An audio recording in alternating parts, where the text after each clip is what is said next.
Bismillahirrahmanirrahim. Assalamualaikum warahmatullahi wabarakatuh. Alhamdulillah, salatu wassalamu ala rasulillah. Wa ba'd. Hadirin hadirat rahmati Allah subhanahu wa ta'ala. Kita lanjutkan bahasan kita dari kitab Riyadhus Shalihin. Kita masuk pada bab berikutnya. Babun fil waqar was sakinah. Bab tentang al-waqar.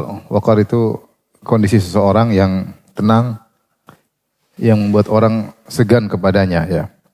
Berwibawa kalau bahasa kita, ya. Al-waqar yaitu wibawa, sakinah maksudnya adalah ketenangan. Kemudian Al-Imam Nawawi rahimahullah ta'ala membawakan firman Allah dari surat Al-Furqan. Qala Allah ta'ala, Allah berfirman, wa ibadur rahmanil ladzina yamshuna 'alal ardi hauna wa idza khatabahumul jahiluna qalu salama. Dan hamba-hamba Ar-Rahman yang di mana mereka berjalan di atas muka bumi dengan hauna, dengan penuh tawadhu.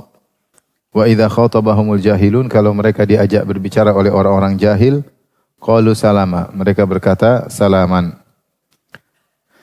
Di antara sifat ibadur rahman Allah sebutkan, ya, mereka adalah orang-orang yang memiliki waqar, wibawa, sehingga ketika orang-orang jahil berbicara dengan mereka, mereka tidak gubris. Mereka tidak gubris. Tetapi mereka melakukan perbuatan-perbuatan yang intinya selamat dari gangguan orang-orang tersebut. Jadi mereka tidak gubris, mereka tidak menimpali. Mereka mengucapkan kata-kata yang baik, yang akhirnya mereka bisa terlepas dari gangguan orang-orang jahil tersebut. Mereka meninggalkan mereka, yaitu ibadur rahman meninggalkan orang-orang jahil tersebut dengan elegan, ya. Ini maksudnya. Karena bukan maksudnya mereka mengucapkan Assalamualaikum, enggak. Sebagian ulama menafsirkan qalu salama, maksudnya mereka bersikap dengan sikap yang mendatangkan keselamatan mereka, sehingga mereka tidak menggubris, tidak menimpali perkataan orang-orang jahil tersebut. Karena kalau mereka timpali perkataan orang jahil tersebut, maka wibawa mereka akan hilang. Wibawa mereka akan hilang, dan ini bukan ciri ibadur rahman. Ibadur rahman yang Allah sebutkan di akhir surat Al-Furqan, mereka adalah para penghuni surga. Yang Allah mengatakan di akhir ayat, ulaika yujzaunal ghurfata bima sabaru. Mereka adalah orang-orang yang mendapatkan gurfah, yaitu surga yang tinggi, bima sabaru, atas kesabaran mereka. Wa yulaqauna fiha tahiyatan wassalam. Itu mereka masuk surga. Di antara sifat-sifat mereka adalah disebutkan sini, wa idza khatabahumul jahiluna qalu salama. Kalau mereka diajak ngobrol atau diganggu oleh orang jahil, mereka tidak menggubris. Demikian juga hauna, yaitu menunjukkan mereka tenang. Hauna itu tawadhu, mereka tidak bersikap dengan sikap arogan, sikap sombong yang menghilangkan wibawa seseorang. Dan juga dalam ayat-ayat yang lain, kelanjutan dari sifat-sifat ibadur rahman, yaitu kata Allah Subhanahu wa taala, wa idza marru bil lagwi marru kirama. Kalau mereka melewati perkara sia-sia, maka mereka meninggalkan perkara sia-sia tersebut dengan elegan, yaitu mereka pergi dengan penuh kemuliaan, tidak menghampiri perkara-perkara sia-sia tersebut. Perkara ada 3.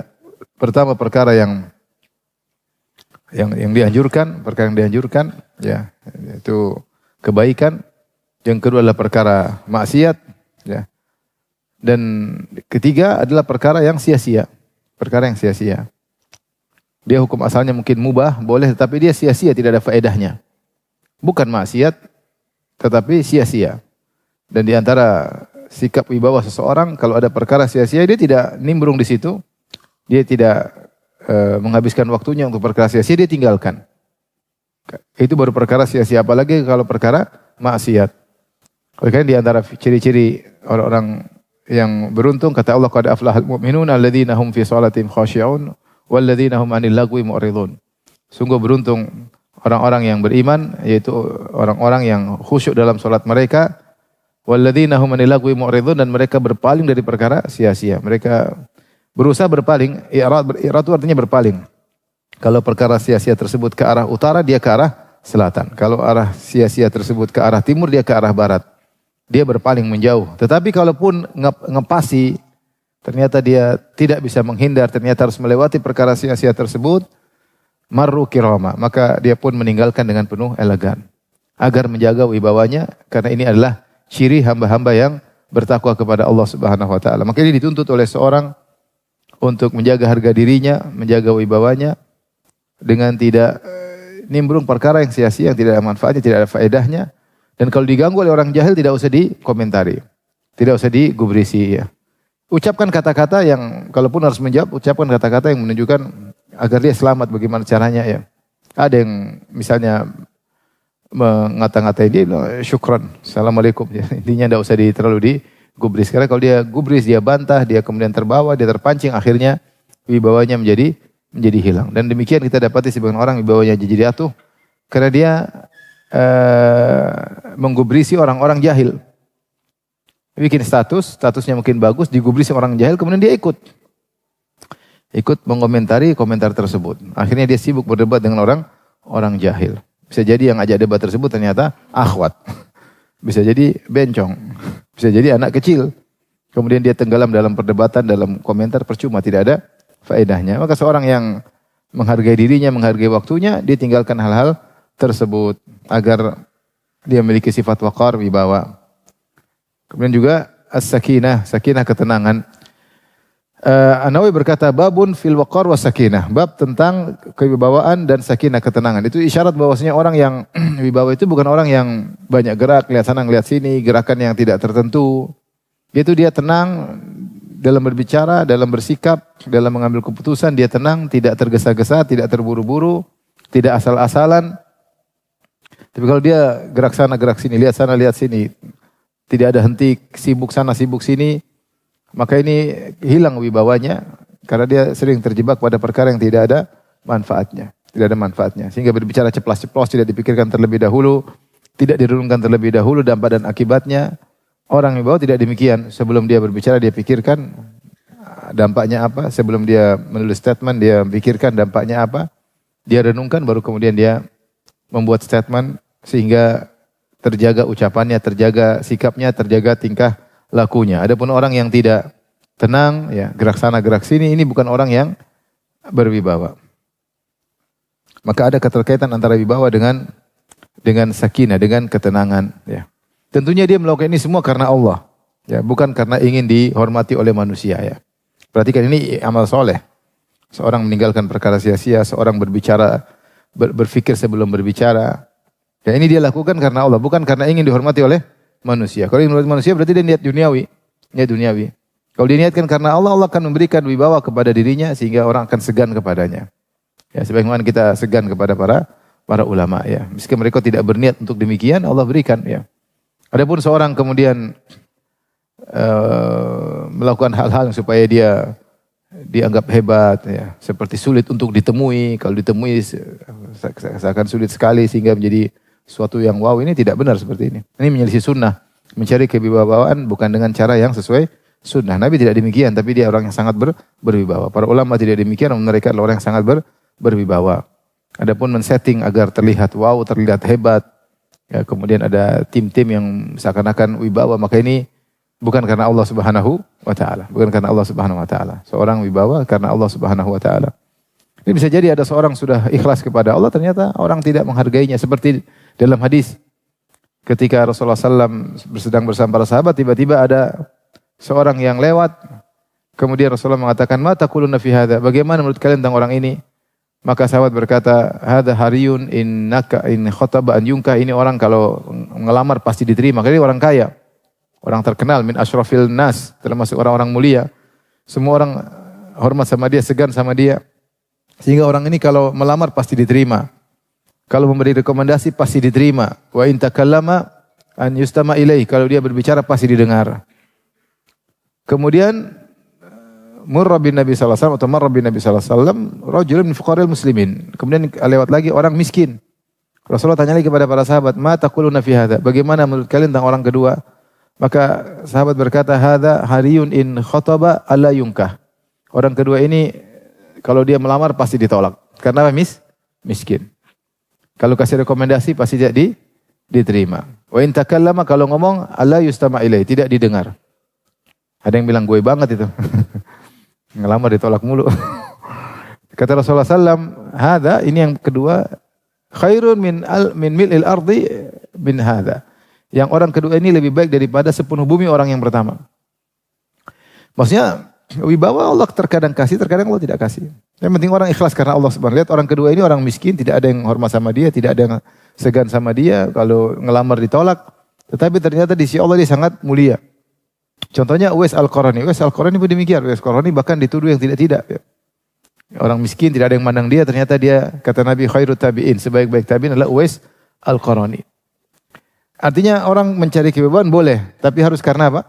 Allah. Adapun dia cari kewibawaan karena manusia, supaya dihormati manusia, maka itu bukan karena Allah. Itu bukan amal. Itu riya.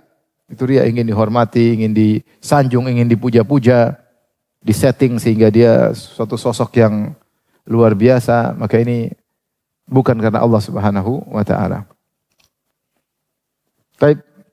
Kita lanjutkan, kemudian An-Nawawi rahimahullah membawakan hadis An Aisyah radhiyallahu anha, dari Aisyah ummul mukminin radhiyallahu anha qalat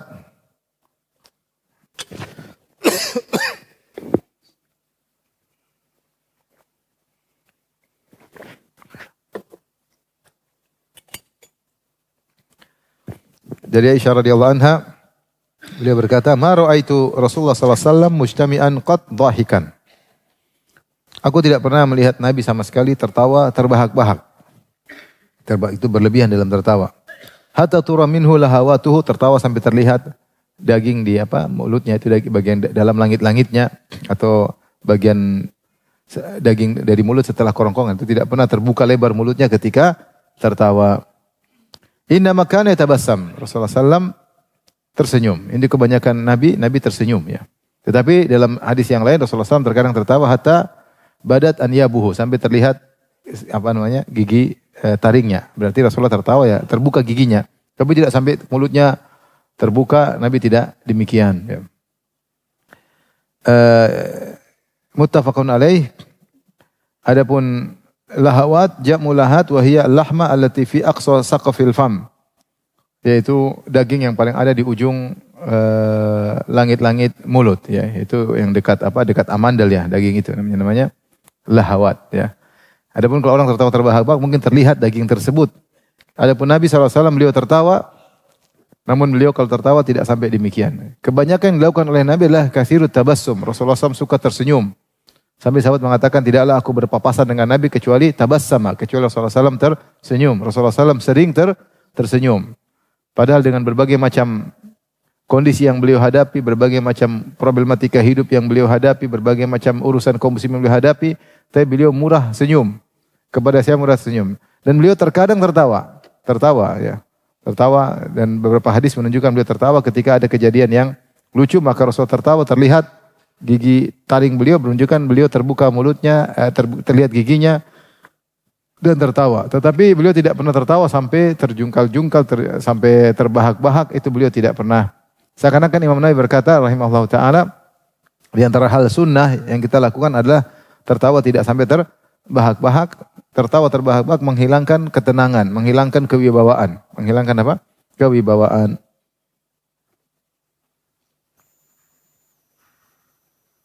Maka seorang berusaha mencontohi Nabi SAW sering tersenyum. Adapun kalau tertawa terbahak-bahak maka tidak dianjurkan. Meskipun tidak sampai haram, tapi tidak dianjurkan karena menyelisih sunnah Nabi SAW. Tapi kita lanjutkan. Babun nadab ila itiyani salat wal ilmi wa nahwihima minal ibadat bis sakinati wal waqar.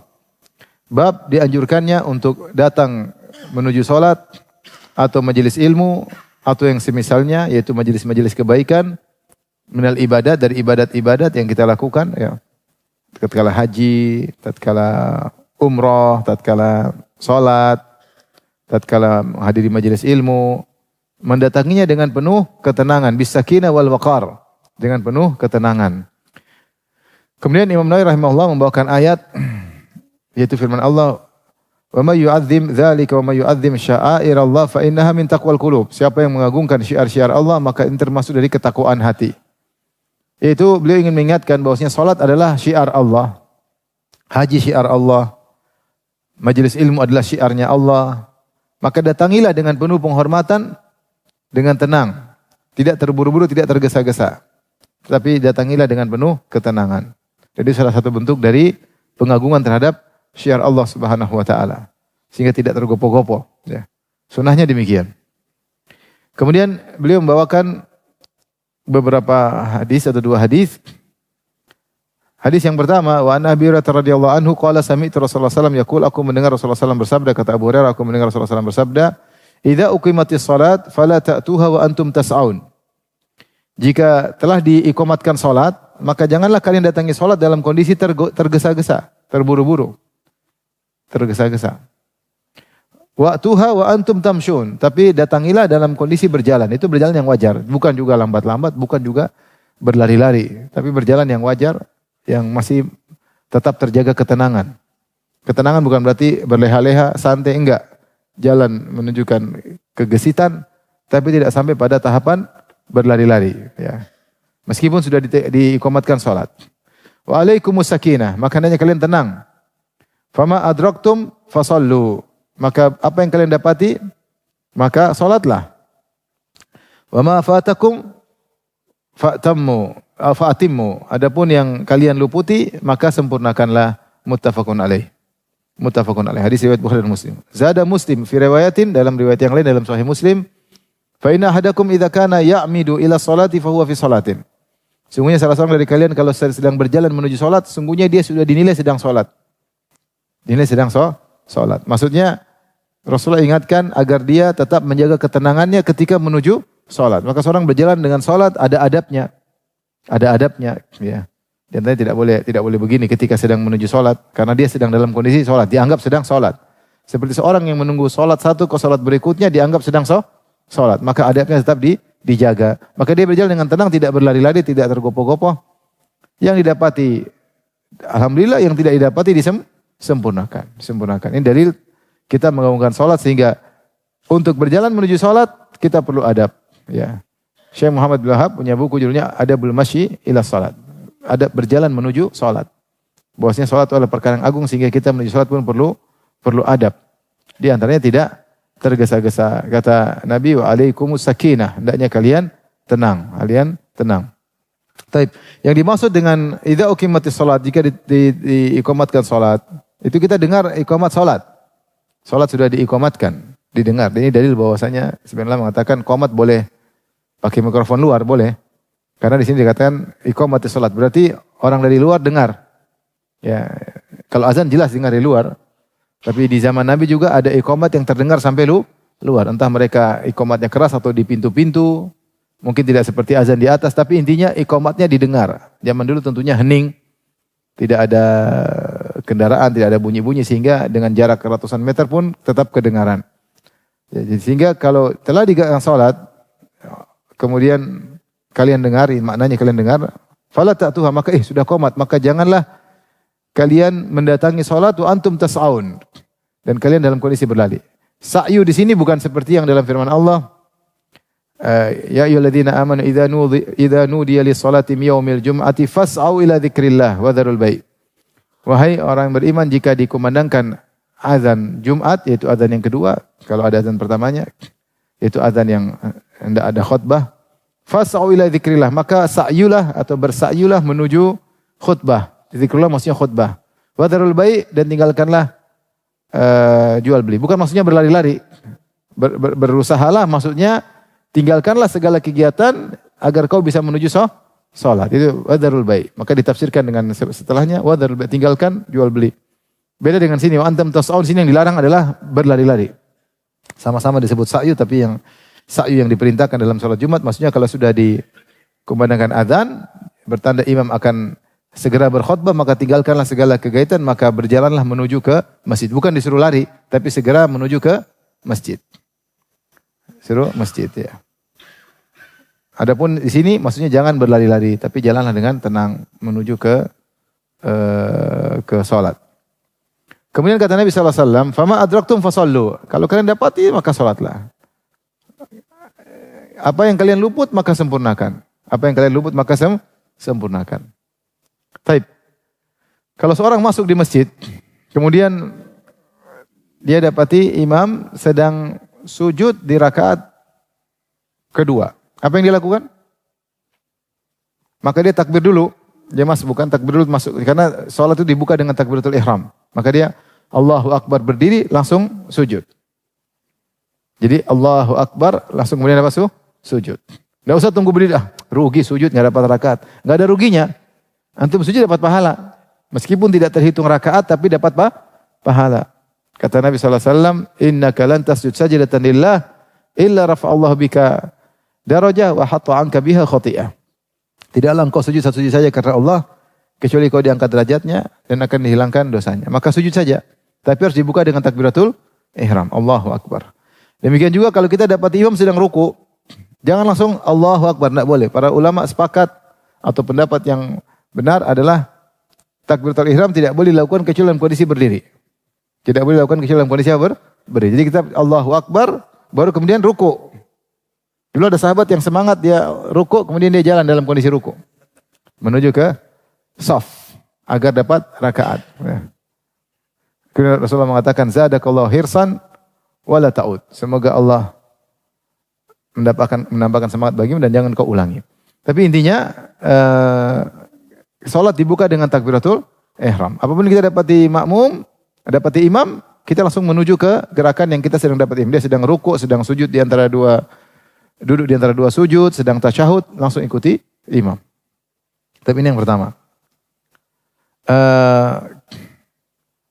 Kemudian kalau sudah selesai, maka ketika kita dapat tasyahud akhir, misalnya kita masuk rakaat kedua, imam sholat isya. Kita masuk rakaat ketiga, imam sholat apa? Isya. Ketika imam rakaat keempat, kita rakaat keberapa? Rakaat kedua. Saya ulangi, sholat isya, kita masbuk. Rakaat pertama kita nggak dapat, rakaat kedua kita nggak dapat. Kita masuk rakaat ketiga. Maka kita masuk rakaat ketiga, rakaat keempat, imam tasyahud akhir. Imam tasyahud akhir, kita bagaimana cara duduk kita? Tasyahud awal atau iftirash atau tawarruk? Iftirash yang duduk biasa atau tawarruk yang iftirash atau tawarruk? Tawarruk atau iftirash? Bilang aja wallahu alam, pusing banget. Makanya memang ada khilaf, tapi pendapat yang lebih kuat wallahu alam bisawab, tidak ada dalil secara nas dalam hal ini. Nas itu dalil yang tegas, tidak ada. Kata Nabi SAW, innama ju'ilal imam liutamma bih. Sesungguhnya dijadikan imam untuk diikuti. Dan ketika kita itu imam, kita sedang memposisikan diri sebagai rakaat keempat juga. Buktinya kita tidak baca jahar. Buktinya kita cuma baca Al-Fatihah, tidak tambah baca surah. Jadi kita memposisikan diri, kapan imam rakaat ketiga, kita seperti dilakukan oleh imam seperti rakaat ketiga. Benar atau tidak? Kalau kita masuk misalnya rakaat kedua, kita rakaat pertama, imam rakaat kedua. Imam tasyahud awal, kita baca tasyahud awal enggak? Ya, berarti kan kita memposisikan diri seperti imam. Dan memang imam dijadikan untuk diikuti. Oleh karenanya ketika imam duduk tawarruk, kita juga tawarruk. Ini pendapat yang lebih kuat, tapi boleh juga iftirash, boleh pilihan. Ini khilaf di kalangan para ulama karena tidak ada nas yang tegas. Tapi wallahu alam, zahir daripada dalil-dalil menunjukkan kita hendaknya ikuti imam, karena buktinya ketika kita masuk dalam rakaat tertentu, kita memposisikan diri seperti imam tersebut, yaitu rakaatnya sama, gerakannya sama. Maka kita tawarruk. Ada yang mengatakan kita nggak tawarruk, tapi kita istighras karena menunjukkan kita akan bangkit. Ada juga berpendapat demikian. Ini masalah khilaf. Baik. Kalau imam salam, kita bangkit. Kita bangkit rakaat keberapa? Rakaat kita. Yang luput dari kita rakaat keberapa sebenarnya? 1 dan 2, benar nggak? Berarti harusnya kita rakaat ketiga jadi rakaat 1, benar? Enggak. Ya. Jadi kita memposisikan diri seperti imam, tinggal lanjutkan apa yang kurang, mudah. Jangan kita bangkit, berarti yang kurang 1, 2, kita bikin 1 dan 2, maka kita jahar, enggak. Jadi tetap lanjut rakaat 3 dan rakaat ke-4. Rakaat 3 dan 4-nya imam, bagi kita rakaat 1 dan rakaat kedua. Sisanya tinggal rakaat ketiga, rakaat keempat, kita tinggal lanjutkan, kita baca tanpa dijahar, Al-Fatihah tanpa surat. Paham? Itu kata Nabi SAW, wa ma fatakum fa'atimu. Apa yang luput dari kalian maka sempurnakan. Itu tinggal lanjutkan. Tinggal lanjutkan. Bukan mengulangi yang kita terluput darinya, tapi tinggal lanjutkan. Fa'atimu tinggal sempurnakan. Tinggal sempurnakan. Baik. Permasalahan berikutnya, kalau kita masuk imam ternyata rakaat keempat tasyahud akhir. Kita ikut atau tidak? Wallahu alam bilang. Kata para ulama dilihat, kalau ternyata ada beberapa orang sama kita nasibnya sama-sama terlambat. Ini terlambat nih. Sudah kita, karena kita tidak dapat rakaat, sehingga kita tidak dapat pahala makmum, tidak dapat pahala bermakmum karena kita nggak dapat apa? Rakaat.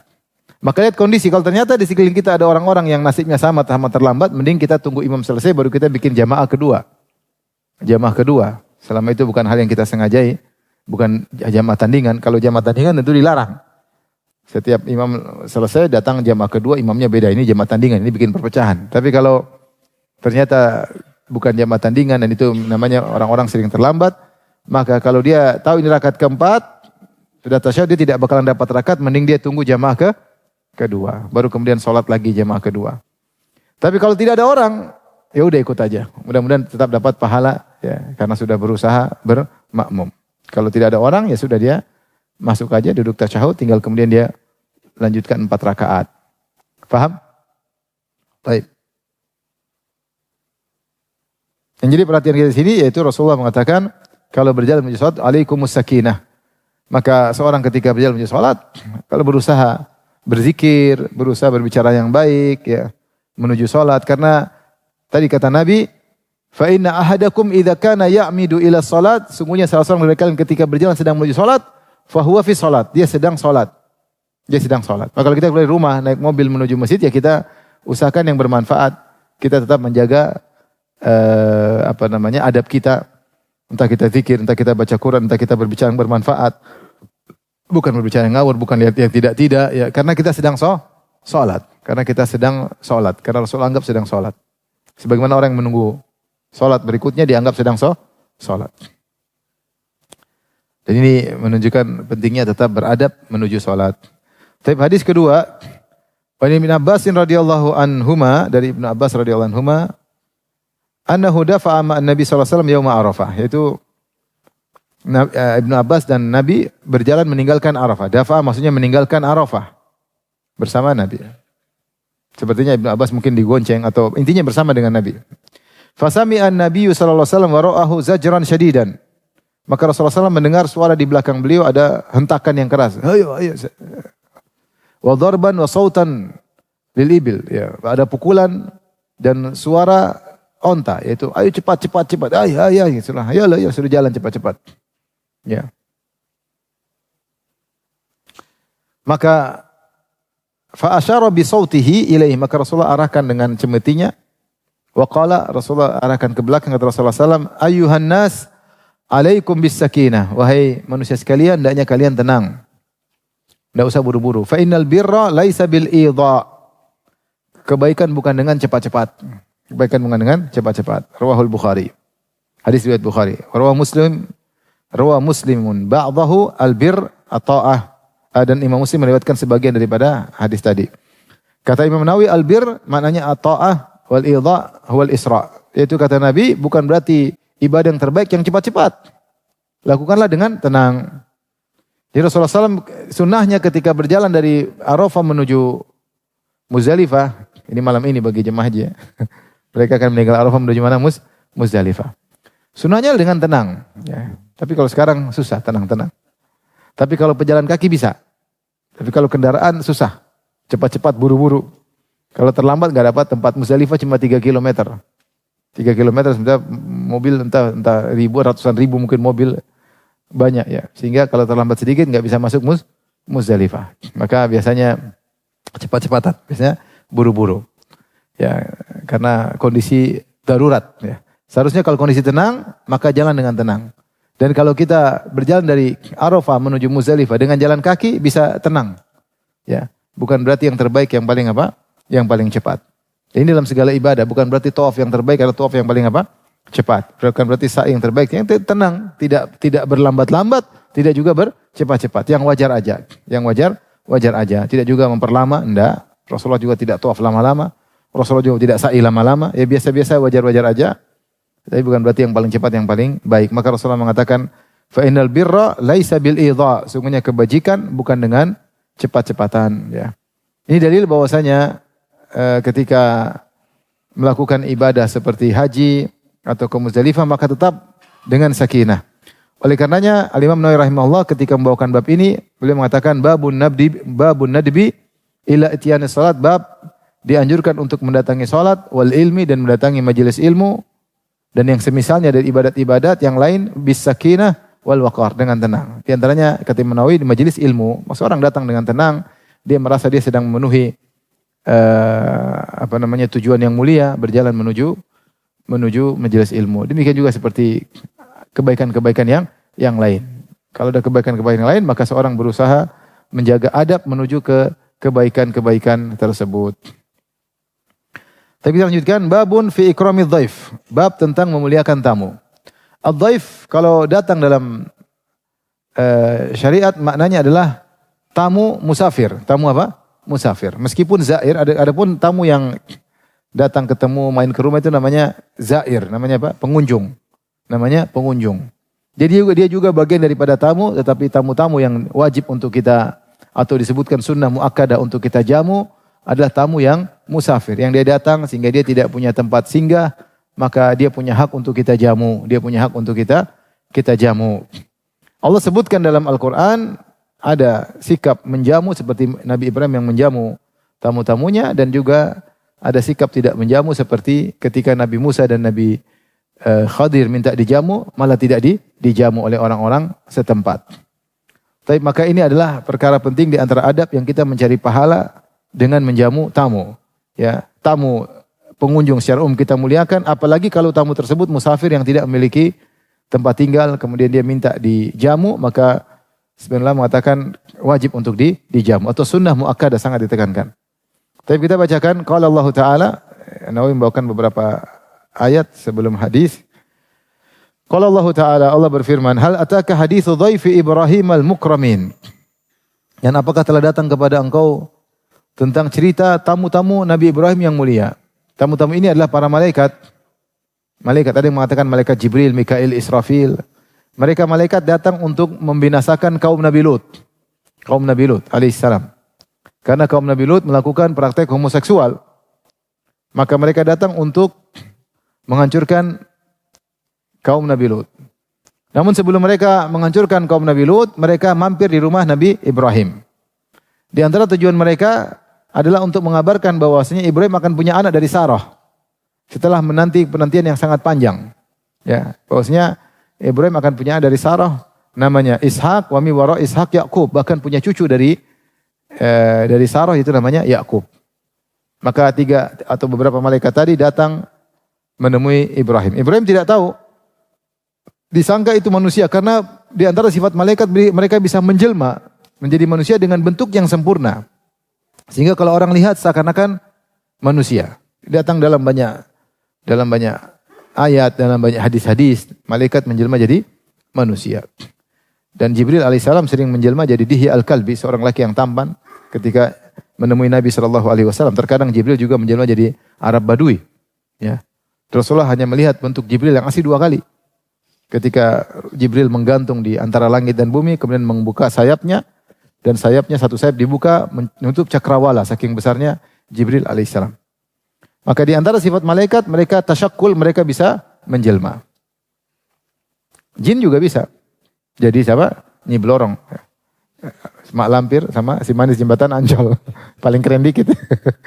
Jin juga bisa bertasyakul. Sebagaimana diketahui, jin bisa menjelma, terkadang mengaku sebagai orang tuanya, terkadang mengaku sebagai istrinya, terkadang mengaku sebagai orang soleh, terkadang mengaku sebagai macam-macam. Sehingga untuk menipu manusia atau untuk menakut-nakuti manusia. Ya, terkadang datang orang mati hidup lagi, ya, padahal orang sudah mati dalam alam barzah, tidak bisa keluyuran. Ya. Orang sudah mati, di mana dia? Di alam barzah. Bisa enggak keluyuran main ke dunia? Enggak bisa. Itu jin yang menjelma. Itu jin yang menjelma. Dan sering kita katakan jelmaan jin sesuai dengan tingkat ekonomi suatu kaum. Ya. Nah, kalau orang kafir biasanya Dracula keren-keren pakai pakai jas. Kalau miskin-miskin biasanya enggak mandi, rambut semerawut. Kata orang demikian, wallahu alam, imajinasi. Tapi intinya jin bisa menjelma dan malaikat menjelma sangat sempurna. Saking sempurna menjadi manusia sampai Ibrahim alaihissalam menyangka mereka manusia. Kata Allah, "Izdakhalu alaihi faqalu salama." Ketika tamu-tamu tersebut datang menemui Ibrahim dan mereka mengucapkan salama, yaitu salamna alaikum salam atau nusallim alaika salama. Dari jumlah fi'liyah. Qala salamun qaumun munkarun. Nabi Ibrahim jawab salamun, yaitu salamun alaikum, Dan Nabi Ibrahim menjawab dengan jumlah ismiyah. Dan jumlah ismiyah lebih afdal daripada jumlah fi'liyah. Ini yang tahu bahasa Arab ya. Kalau nggak tahu bahasa Arab ya sudah ya. Kenapa? Karena jumlah ismiyah menunjukkan istimrar, kesinambungan. Jumlah fi'liyah tidak. Dan Ibrahim alaihissalam menjalankan firman Allah Subhanahu wa taala, "Wa idza hujitum bi tahiyyatin fahayyu bi ahsana minha aw rudduha." Kalau kalian diberikan ucapan tahiyat, ucapan selamat, maka balaslah dengan lebih baik atau semisalnya. Lebih baik atau semisalnya. Ini Ibrahim menjawab dengan lebih baik. Mereka mengucapkan salam dengan jumlah fi'liyah, Ibrahim alaihissalam menjawab dengan jumlah ismiyah. Ini salamun alaikum. Qaumun munkarun, kaum yang aku tidak kenal. Yang tidak Ibrahim baru pertama kali lihat mereka. Maka Ibrahim menyangka mereka manusia. Faraga ila ahli faja'a bi ijlin samin. Maka dia segera diam-diam pergi ke rumah istrinya menyiapkan membakar sapi yang gemuk dipanggang. Faqarrabahu ilaihim, kemudian dia hidangkan di depan mereka, dan di antara adab Nabi Ibrahim, Ibrahim dekatkan makanan tersebut kepada mereka. Qala ala ta'kulun, tidakkah kalian makan? Didekatin makanan, ternyata orang-orang ini pada enggak makan, diam aja, makanya lihat aja. Maka Ibrahim heran. Ala ta'kulun, tidakkah kalian makan? Fa ujasa minhum khifah, maka dia pun takut. Qalu la takhaf.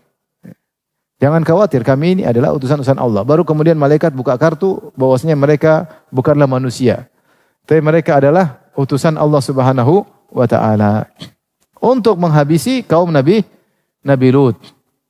Tapi sebelum sampai ke Nabi Lut, mereka ingin kasih kabar gembira bahwasanya Ibrahim akan punya anak namanya Ishak dari Sarah. Ishak kemudian punya cucu namanya siapa ya? Yakub. Intinya, jadi perhatian kita, Nabi Ibrahim alaihissalam kemudian menjamu tamu ini, padahal tamu-tamu tersebut dia tidak kenal sebelumnya. Oleh karenanya ikramud dhaif, menjamu tamu, sudah dicontohkan oleh Nabi Ibrahim alaihissalam. Dan ketika Nabi Ibrahim menjamu tamu tersebut tidak tanggung-tanggung, bukan telur asin atau ceplok telur, ya. Tapi motong sapi yang gemuk, bukan sapi sembarang yang dipotong, bahkan sapi yang gemuk. Kemudian dipanggang agar lebih cepat. Kemudian dihidangkan, didekatkan. Ini serius dalam menjamu tamu. Padahal mereka kaum mungkarun, itu kaum yang tidak dikenal sebelumnya. Ini salah satu contoh disebut dengan al-mu'amalatu bil fadl. Berbuat baik kepada orang lain tanpa ada sikap mereka pernah berbuat baik kepada kita. Tapi kita berbuat kepada mereka karena Allah Subhanahu wa taala. Berbeda kalau tamu tersebut sudah dikenal, pernah kenal sebelumnya, dijamu. Enggak. Ini sama sekali enggak pernah kenal, kaum mungkarun, langsung dijamu dengan sehebat-hebatnya oleh Nabi Ibrahim alaihissalam. Ya. Ada yang mengatakan kejadian di Habran ya, atau Madinatul Khalil yang ada di, mereka mengatakan tempat tinggal Ibrahim di sana, di Palestina. Ternyata meskipun tidak dikenal sebelumnya, Nabi Ibrahim muliakan, kemudian menjamu tamu, karena Nabi Ibrahim menjamu tamu karena Allah Subhanahu wa taala. Karena Allah Subhanahu wa taala. Ya, apalagi kalau tamu tersebut pernah berbuat baik kepada kita. Oleh karena jangan jadi orang yang pelit, karena tidak bisa mengamalkan ikramud dhaif kecuali orang yang dermawan. Kalau pelit susah. Apalagi tamu tersebut tidak dikenal. Al-Jahid, salah seorang ahli bahasa dari tokoh Mu'tazilah, dia punya buku judulnya Al-Bukhala, kumpulan orang-orang pelit. Ada ratusan orang disebut si fulan, ratusan orang. Antum baca, siapa tahu jangan-jangan salah satunya antum. Enggak ya, tentunya enggak. Tapi demikian saja, wabillahi taufiq. Assalamualaikum warahmatullahi wabarakatuh.